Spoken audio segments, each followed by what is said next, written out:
Hello there, hunters and hikers, and welcome to the first episode of the Hut to Hike podcast. I'm your host, Hunter. Thank you very much for listening in. And we are going to dig into a bunch of fantastic NFL stuff today. We are going to be looking at the division predictions that I have for the NFL. We are going to go east to west, north and south, and we'll have a good laugh about this in February when I'm dead wrong and I don't know what I'm talking about. Let's start off with the NFC East. That is the Philadelphia Eagles, the Dallas Cowboys, the New York Giants, and the Washington Commanders. This is a very interesting division in the sense that, excluding really the Commanders, which might be a spoiler for how I'm setting them up, any of these teams realistically could finish easily in the range of above 10 wins, probably higher. The Commanders are really the odd team out there. So we'll start off with fourth as the Washington Commanders for me. I guess I'll get to the things that I quite like. I like their receiving core. I do like Terry McLaurin. I do like Jahan Dotson. I think they're going to be a fun tandem this season that we're going to see a lot of production out of. I like the concept of running with Sam Howell. You can't really ask for much better than a quarterback who was projected to be a first-round guy.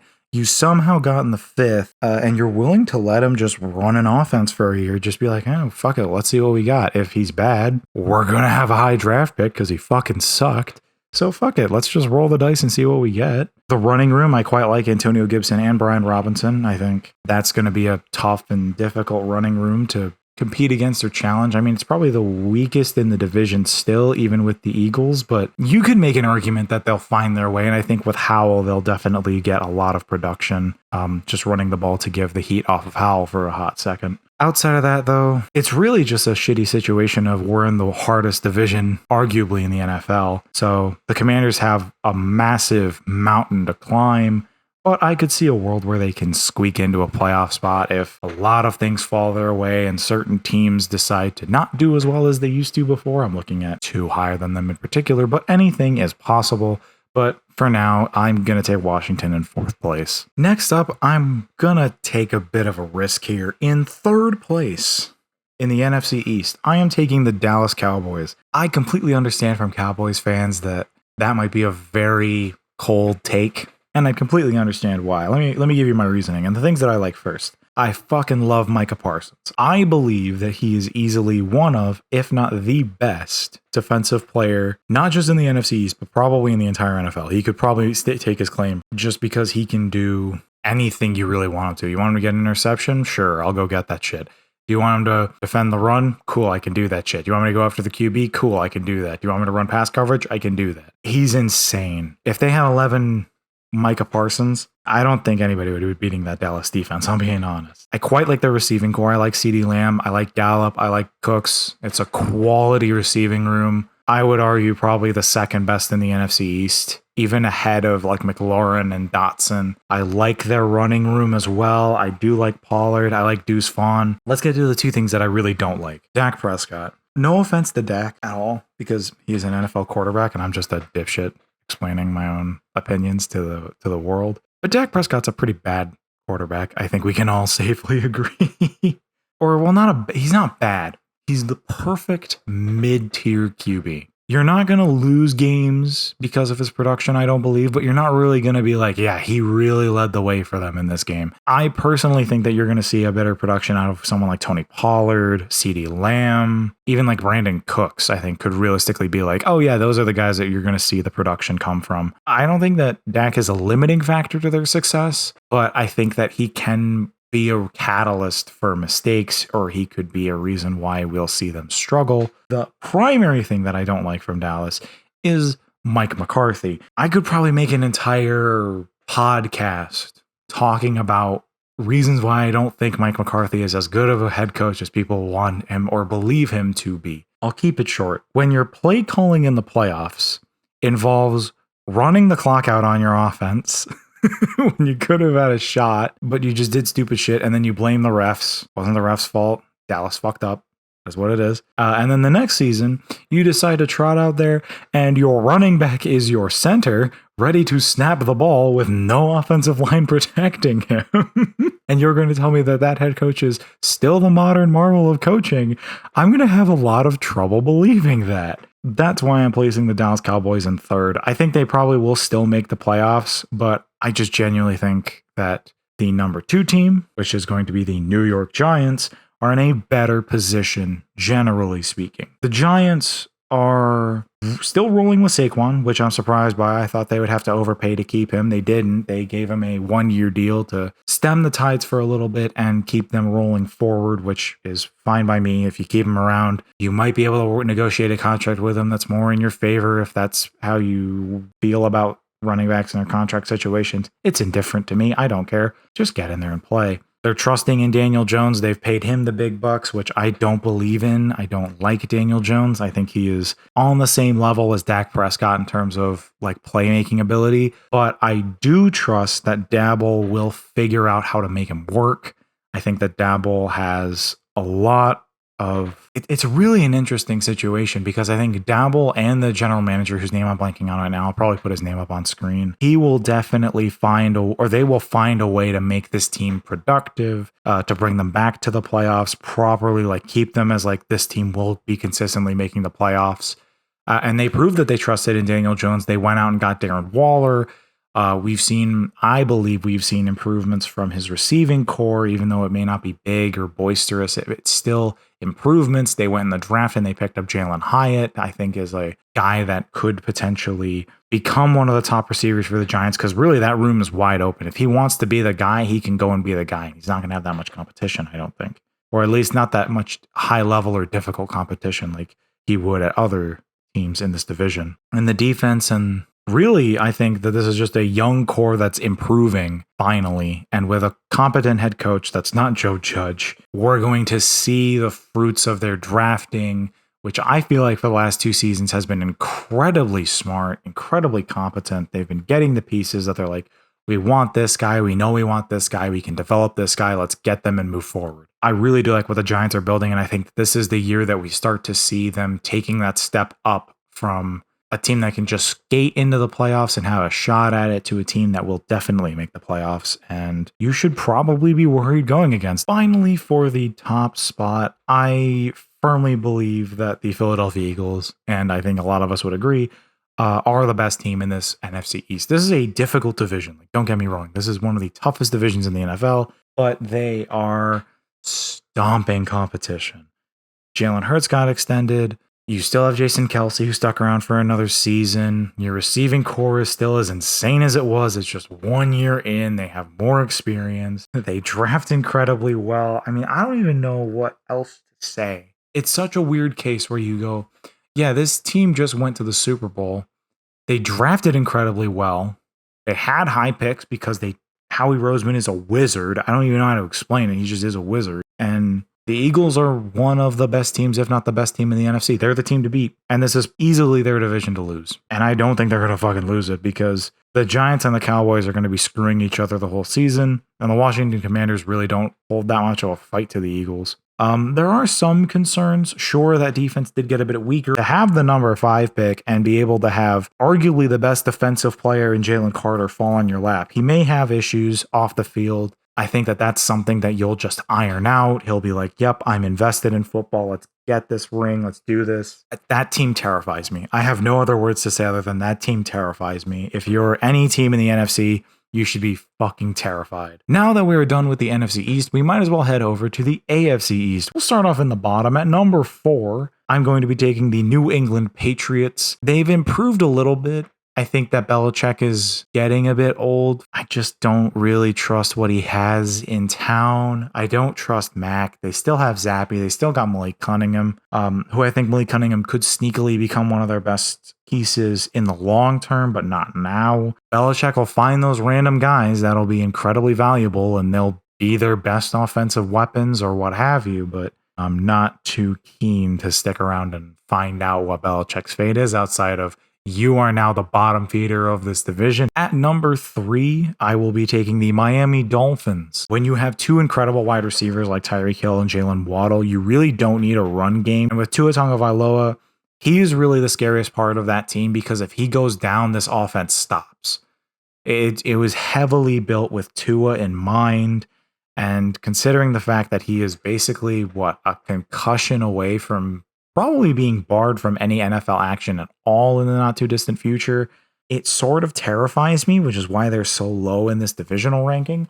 I think if he had a healthy full season, you could make an argument that they would finish second. But I'm really terrified for his own health and safety that he probably will get hurt. I don't want it to, and I don't wish it for him. A guy like him could easily get hurt at any point. And once they go down to the second or third stringers, it's sort of game over for Miami. They can't really run their offense the way they want to. No matter how good that defense is going to be, teams are going to pick them apart and wear them down. But if Tua's healthy, this is a scary team in the AFC East. And this is the third scariest team in this division. So that speaks to how incredibly strong this division has turned into. At number 2, I'm also going to be taking the New York Jets. I have both the New York teams finishing second in their division, which is, I think, pretty adequate for what I feel like we've seen out of them so far. The Jets last season had everything that you would have asked for. Defensive work was through the roof. They looked incredible. They went out and they were like, you know what, we're going to go get Aaron Rodgers because we want to go get Aaron Rodgers and he's going to solve all of our problems. This team looks terrifying on paper. You know, you bring in Dalvin Cook to improve the running back room. You have Aaron Rodgers slinging the ball. That's a recipe for success. No matter the receiving core, not ignoring the fact that you have Garrett Wilson who looks insane. You know, you have a mountain of offensive weapons, and then the defense is equally insane. You have Sauce Gardner in year 2. He already looked incredible in year 1, so you think, well, where will he take it in year 2? It's just a terrifying team to compete against, in my opinion, and I think that's going to be night and day ahead of Miami or New England. My real concern for this team and the real reason why I don't have them at 1 is just simply, where does Aaron Rodgers stop and Robert Saleh begin? Because if Rodgers doesn't trust in Saleh and he just goes fully for the, I'm going to play hero ball, I'm going to do what I think we should do because I know I'm right and I'm going to figure out how to make this work, that could come at the detriment to New York, and I think he will do that at some point this season, and it's going to come at a cost for the Jets themselves. But all things considered, I think that this is going to be a fun team to watch. I think that they're going to perform very well this season, and I really wouldn't be surprised at them easily getting a playoff spot. If not, they're probably going to be the 5. Finally, in the number 1 spot, I have the Buffalo Bills. I don't think that I really need any explanations for why Buffalo is one of the best teams. Josh Allen is electric. He's incredible. Stephon Diggs is a monster. Von Miller is going to be out for a bit of this season, but I think he'll come back. He'll be healthy. He'll be ready to go. And that second half of the season, Buffalo is going to be dominant. I could see a world where they fall to 2, but they were so dominant, even without Von Miller, even without Tre'Davious White, who will come back at the end of the season, that I think that they're just going to come in and be extra depth. They're not going to be playing a full season, which may seem like a detriment to some people, but I think that's going to help them more in the playoffs because they'll be fresher. These are your scariest weapons. It's just going to be a very difficult battle for the rest of this division to deal with Josh Allen at his max power, which I think he's at right now. It's why I firmly believe that Buffalo is a top team. I trust in them through and through. Watch Buffalo easily take this division, I think, or it'll be very close, but I think they will just take this division because the Jets are too fresh in the system and the Dolphins have too many injury concerns for me to love what they've got. Now that we are done in the East, we are going to move to the North and look at the AFC to start. We might as well flip how we're looking at every division. Starting off in 4th place, I'm going to put the Cleveland Browns. I'm not too in love with what Cleveland has to offer here right now. Deshaun Watson is, albeit a very competent quarterback. I don't really like him for the obvious reasons. I think we're all sort of cheering against the Browns this year. David Njoku is one of the best tight ends in the NFL. I think that Nick Chubb in a bigger role is going to do incredibly well. My problems, it's going to be more in favor of the top end teams in this division and not so much the Cleveland Browns. I think they're going to finish with a losing record, but I think that we're not going to be surprised by that because the rest of this division is going leagues above what Cleveland offers, in my opinion. In 3rd place, I am taking the Pittsburgh Steelers. I had my reservations on Kenny Pickett for a long time. I was like, I don't really love what he offers. I don't think he's as good as people say he is. What is he offering to his team? And then I saw reports. He was building better relationships with his players off the field. He was working out with them constantly, to the point where I think that this Steelers offense might come out and just shock people. He was one of the best quarterbacks in preseason this year, and I think it was partially because he wanted to prove he deserved to start, but also because I think the Steelers wanted to showcase like, hey, we trust in you. We want you to be the guy that runs this offense. We picked you for this purpose. So go out there and fucking prove it.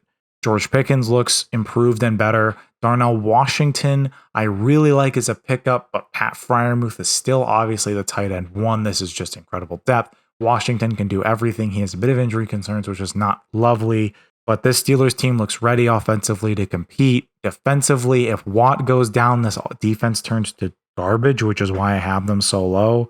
But this Steelers team looks ready to prove doubters wrong and to potentially vie for a spot in the playoffs, although that is a long shot away, especially with how difficult this conference is. In second place, I am taking the Baltimore Ravens. I really don't believe that there's much to say when you renew a quarterback like Lamar Jackson and then you finally give him weapons to work with. That's not just Mark Andrews and a tall guy with stone hands. You find yourself in a situation where this offense is now multifaceted and very dangerous. I quite like Lamar. I quite like J.K. Dobbins, although we'll see if he gets a contract or not this season. Mark Andrews is one of the best tight ends in the league, even though he has to compete against arguably the best tight end of all time. This receiving core got exceedingly better with Odell Beckham Jr. and Zay Flowers. And defensively, they have their long-term pieces for the future. They're building up. They got incredible talent. You know, we're talking Roquan Smith, Marlon Humphrey. I mean, there's just a laundry list of names I can go into for Baltimore's defense. It's incredible. My problem is Harbaugh. Harbaugh is a quality coach, but he's made questionable decisions throughout his career that I'm not a big fan of.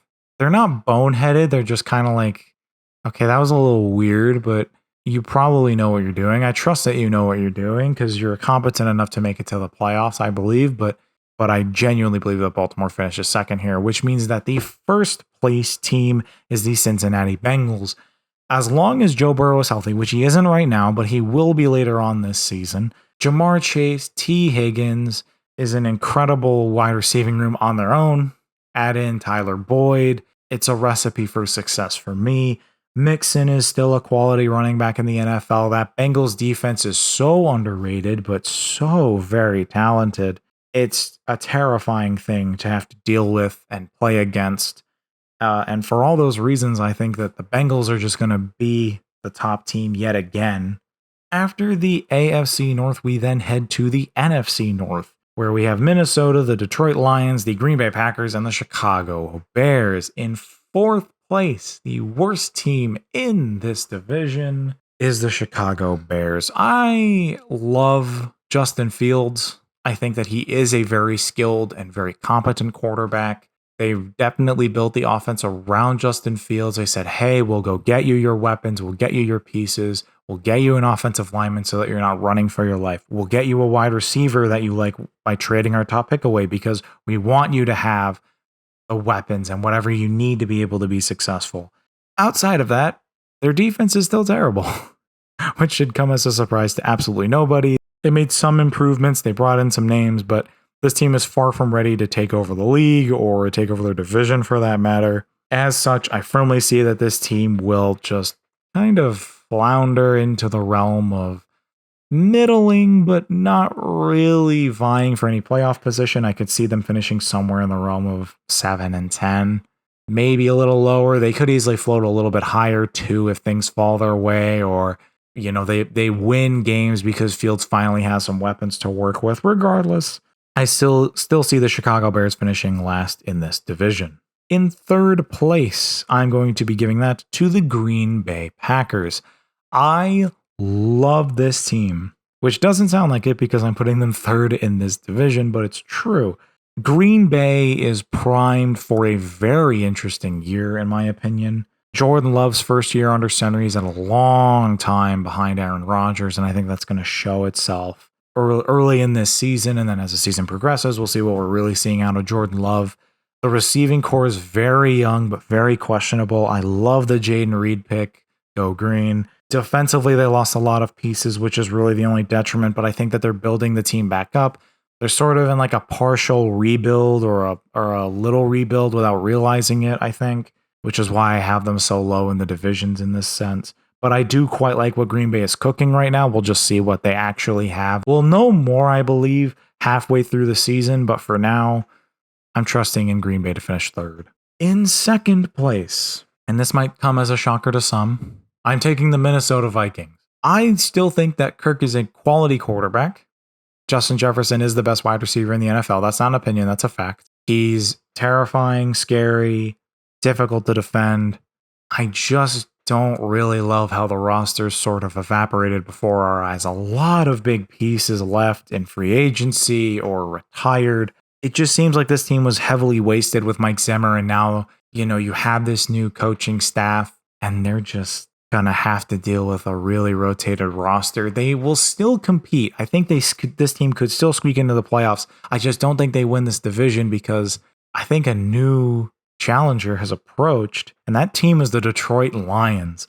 I admit, I'll be the first to openly admit this, I am firmly believing in the Detroit Lions being heavily successful under Dan Campbell. And I have no problem believing in Dan Campbell. Their draft was weird. They took Gibbs. They took, what was his name, Jack Campbell. I'm blanking on his name. I believe it was Jack Campbell. And then they took like Sam Laporta. They got Brian Burns. They've got, all these other pieces. And they're like, we're building our team. Their receiving core is great. Their O-line is incredible. Their running room is brand new, but also I trust in them awkwardly enough. Their defense gets improved. I just really like this Lions team. And I think that's partly because this mentality that Dan Campbell has around his team, how they handle themselves, it just makes me feel like they're capable enough to do very well. Now, I don't fully trust in Dan Campbell's way of playing ball. I don't know if he's going to be a clear-cut number one for this division, but I could see a world where Detroit takes the one spot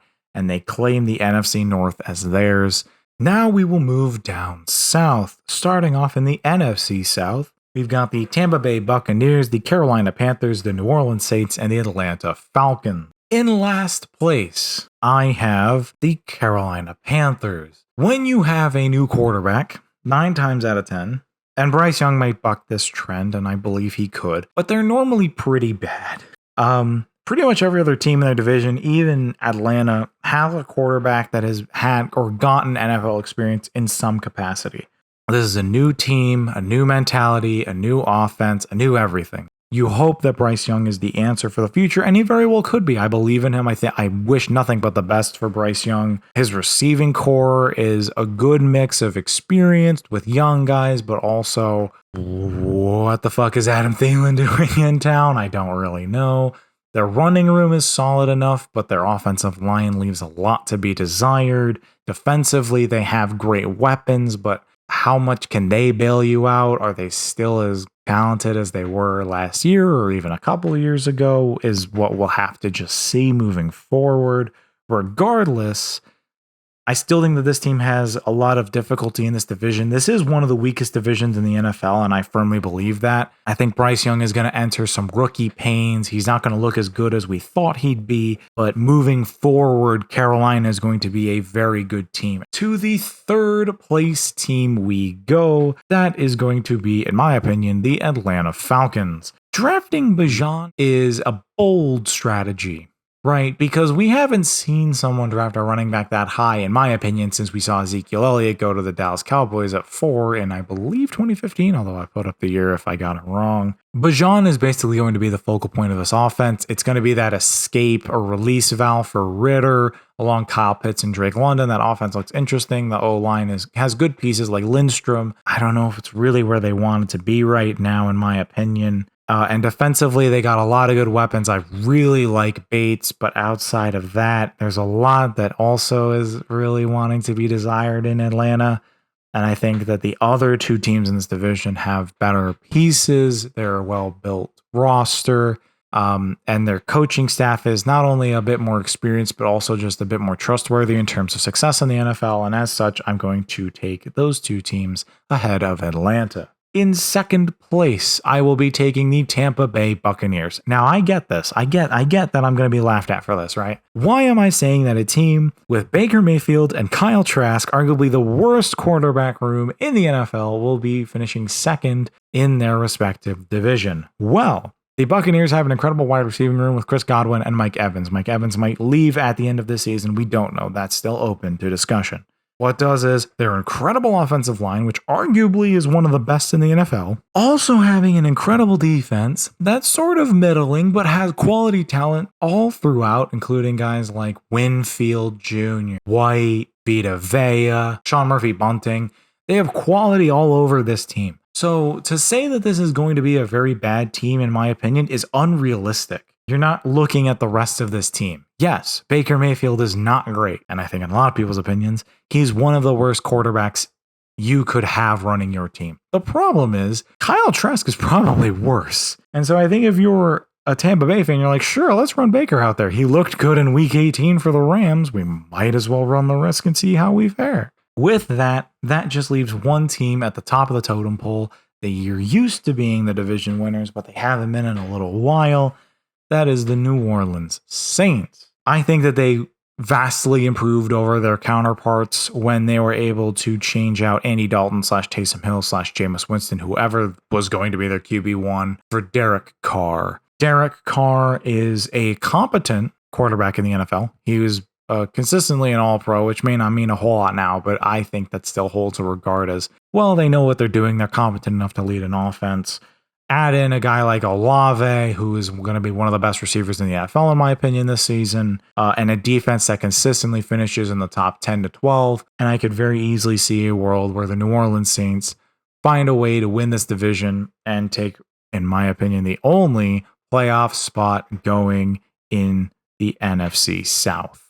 Now that we're done with the NFC South, we might as well go to the worst division from last season, the AFC South. Man, this division is bad, and it just sort of got worse. In fourth place of these wonderful teams, I'm going to be taking the Houston Texans. I love Stroud as a prospect. I think he'll take some time to grow into the NFL level, but I think he can get there with time. I love Will Anderson. That's an excellent selection. It cost a lot, but they did what I feel like they needed to do. There's no point if their pick this upcoming season is high, what value are they really going to get out of it? They just don't have a good team. Just bluntly. You've got Tunsil, who's a quality offensive lineman, in my opinion, that got diminished value because a stupid picture of him came up in the NFL draft. Outside of that, though, this is a very weak team. Defensively, they have holes all over the place. They did very well in their division last year, but this is still not a good situation if you're a Texans fan. You're still sort of in that knee deep, we're in a rebuild, we're figuring things out, we're trying to see what we've got here.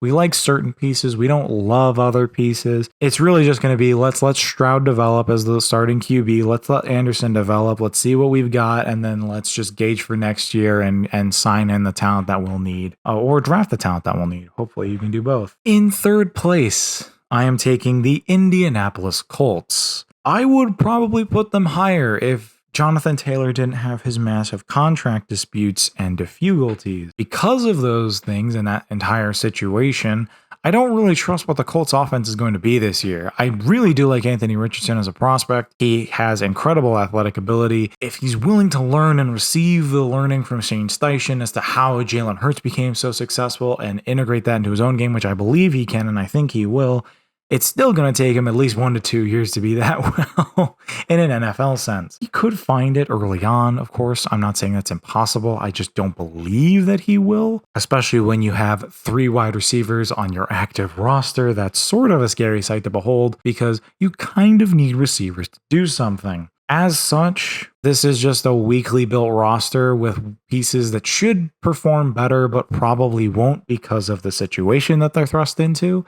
So for that reason, you're sort of in a weird rebuilding state, even though your roster seems pretty good on paper. But I'm going to take the Colts to finish third here. I just don't really like their situation. In second place, I have the Tennessee Titans. I like a lot of this team. I love Derrick Henry. Easily one of the best running backs in the NFL when healthy. He's getting up there in age, which is a bit of a problem, but I still think he is one of the best running backs in the NFL. He is the identifying offensive weapon for Tennessee right now. I think that Treylon Burks needs a little bit more time in the oven to step into the fold and become a quality receiver in the NFL, but that will come with time. I don't love Tannehill. I think he's a very weak quarterback in the NFL, honestly. Arguably, at this point in time, the weakest quarterback in the division, just because of the potential for Stroud and Richardson. I hope that Malik Willis enters the fold and becomes the QB1 at some point this season to give Tennessee some hope.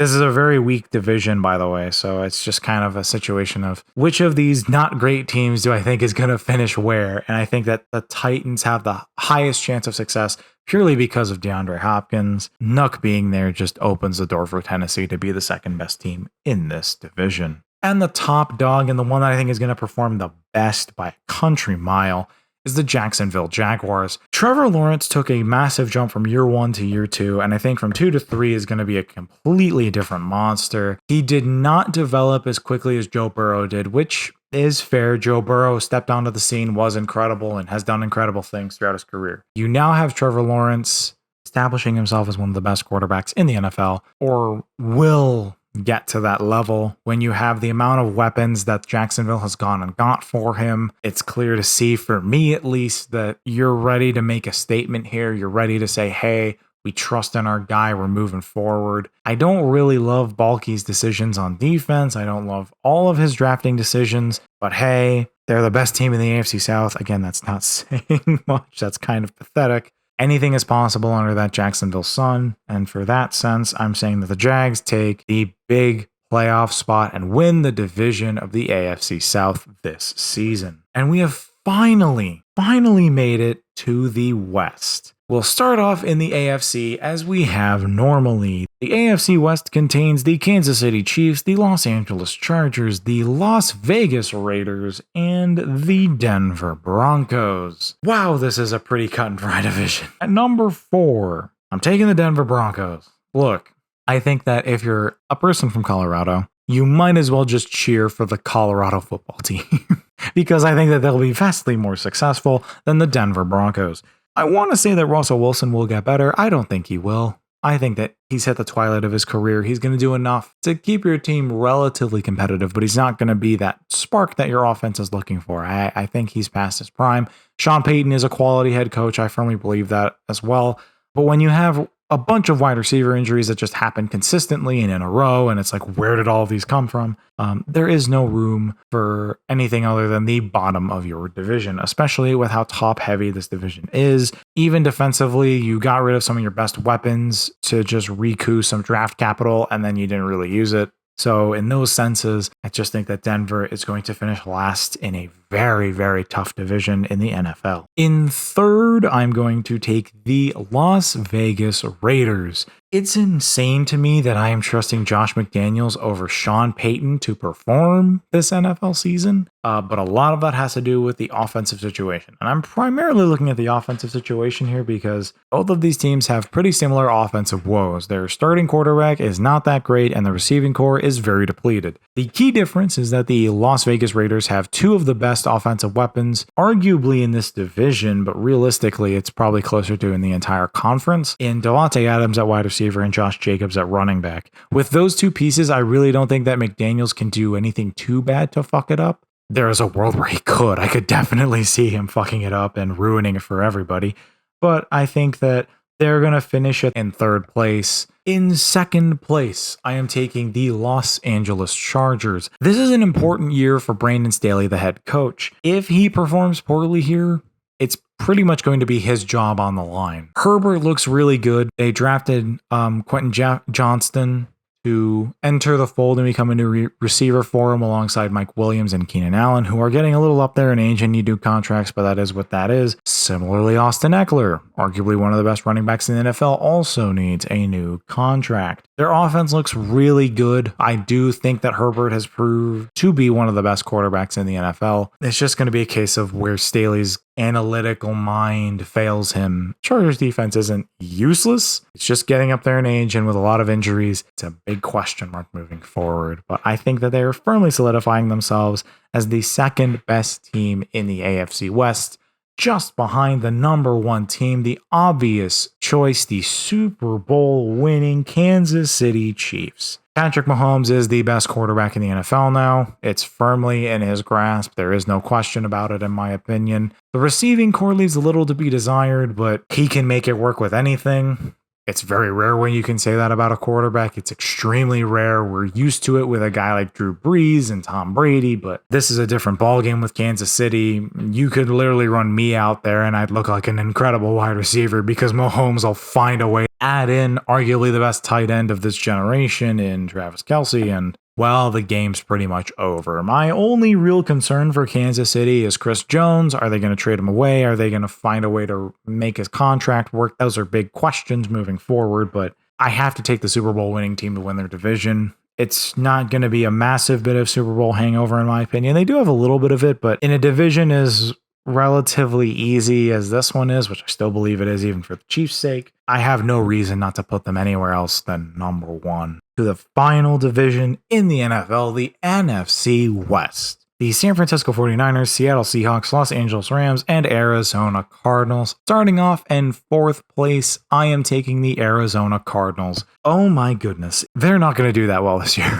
This is a poorly constructed offense. Kyler Murray is injured for a few weeks. James Conner is going to be really the only focal point of that offense for quite a while, and even then their Arizona receiving core is not that good, even when Kyler comes back. The offensive line is pitiful as always. They just have a rookie offensive lineman who looks pretty good, but might need a little bit of time to get used to the NFL speed and the way that the NFL game goes. And then they weaken their entire defensive core to the point where I can't even tell who the fuck they're starting. As such, I just think that Arizona is in the weakest position out of all of these teams, and so I'm firmly planting them as the fourth place team in the NFC West. In third place, I am taking the recent Super Bowl winning Los Angeles Rams. Man, this is a weird thing to look at when you trade all your picks and say, fuck them picks, that you're now one of the worst teams in the NFL. Matt Stafford is not the same quarterback that he was 2 years ago. That spinal cord injury is really going to ravage him, in my opinion. You still got Cooper Kupp, you still got Aaron Donald, you still got Sean McVay, so the door is open. I'm really a firm believer of the idea that, yeah, the Rams are just going to need some help here to find a way to weasel into the playoffs. I don't think they're going to make it. I don't really love what they have to offer here. I think McVay should have retired earlier, but he didn't, and for that sense, I think he's going to understand that maybe he made a poor choice. In second place, I am taking the Seattle Seahawks. They drafted incredibly well. They went, who's going to fall to us at 21? Down comes Jackson Smith and Jigba at wide receiver. You've got him. You've got DK Metcalf. You've got Tyler Lockett. You've got Kenneth Walker. You drafted Zach Charbonnet in the draft. You've got Geno Smith. You have an offensive line that has some pieces that are growing into it, and you have some pieces that are getting better. This is a scary offensively looking team. The defense leaves a bit to be desired, but that's why they drafted Witherspoon. That's why they have pieces like Tariq Woolen who's stepping into the fold. You have pieces that are going to be growing internally because Seattle cares about what talent they want to bring in. And there is one team that is clearly ahead of them, and that is the number one team in the NFC West, and the final team I will be talking about, the San Francisco 49ers. I will get the elephant in the room out of the way. They whiffed on Trey Lance. They really, really whiffed on Trey Lance. There is no question refuting it, anything. The difference is they were willing to swallow their pride, trade him away to Dallas, and get what they could for him out of it. They're now basically just accepting that Purdy is the future and Darnold is the backup if Purdy goes down, which he could because Tommy John's is a very difficult surgery to come back from. Regardless, Christian McCaffrey is still a high-quality running back, even though it costs a lot to get him. That's par for the course. It's a bit expensive, but you gotta get the guys you need to go get. Your offensive line has been one of the best units in the NFL. Deebo Samuel is an incredible wide receiver / running back, so he can step in for CMC if he feels like he's getting hurt. Ayuk is still a quality wide receiver. George Kittle is still an incredible tight end. That defense is so well built. It angers me because this team should be competing for Super Bowls, but if one cog in the wheel goes wrong, then this team doesn't really have a chance. They didn't really have a chance last year because they had no quarterback. In any case, this is still one of the best teams in the NFL and definitely in the NFC, so I feel that there's no reason why they don't deserve top spot in the NFC West. With that, we are officially done with all the division predictions. Comment down below your division predictions or any interesting hot takes that you have. Thank you very much for watching. I hope you've enjoyed. Please be sure to like the video if you enjoyed it and subscribe to the channel because it's free and it helps me out. Thank you very, very much. I hope you have a lovely day. Be fantastic people. Peace out.